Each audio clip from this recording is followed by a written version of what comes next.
ইসরায়েলের প্রধানমন্ত্রী Benjamin Netanyahu সরকারের গুরুত্বপূর্ণ জোটসঙ্গী অতি অর্থোডক্স ইহুদি দল শাট পার্টি সরকার থেকে পদত্যাগ করেছে।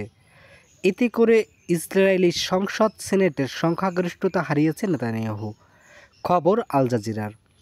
16 জুলাই বুধবার শাট পার্টি জানিয়েছে, ইহুদি শিক্ষার্থীদের সেনাবাহিনীতে বাধ্যতামূলকভাবে কাজ করার আইনের দীর্ঘ দ্বন্দ্বের জেরে সরকার থেকে পদত্যাগ করেছে তারা। চলতি সপ্তাহের শুরুতেই আরেকটি অতি অর্থোডক্স দল জোট সরকার থেকে পদত্যাগ করে।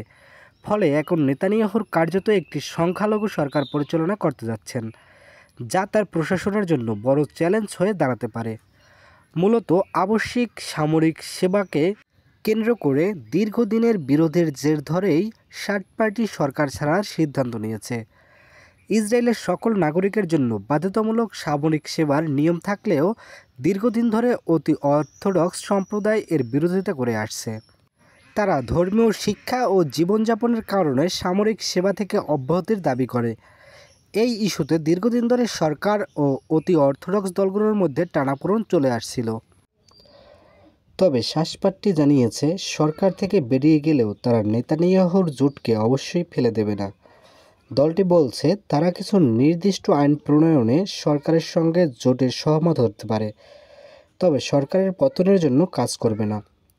এদিকে শাট পার্টির নেতানিয়াহু সরকার থেকে পদত্যাগ করার পর ইসরায়েলের বিরোধী দলীয় জোটের এক নেতা একটি ভিডিও প্রকাশ করেছেন। সেখানে তিনি বলেছেন, এখন নেতানিয়াহুর অবৈধ সংখ্যালঘু সরকার পরিচালনা করছে। এই সরকার এখন কিছুই করতে পারবে না, না পারবে গাজা যুদ্ধ নিয়ে সিদ্ধান্ত নিতে, না পারবে সৌদি সিরিয়ার সঙ্গে ইসরায়েলের কূটনৈতিক সম্পর্ক স্থাপনের আলোচনা চালাতে। নেতানিয়াহুর বর্তমান সরকার সব ধরনের বৈধতা হারিয়েছে বলেও মন্তব্য করেন তিনি। উল্লেখ্য, শাট পার্টির জোট ত্যাগে নেতানিয়াহুর জন্য একটি বড় ধাক্কা হলেও সরকারের পতন এখনই হচ্ছে না। তবে সংসদের সংখ্যাগরিষ্ঠতা হারানোর ফলে আইন প্রণয়ন ও নীতি নির্ধারণের জন্য পরিস্থিতি আরও জটিল হয়ে উঠবে বলে ধারণা করা হচ্ছে।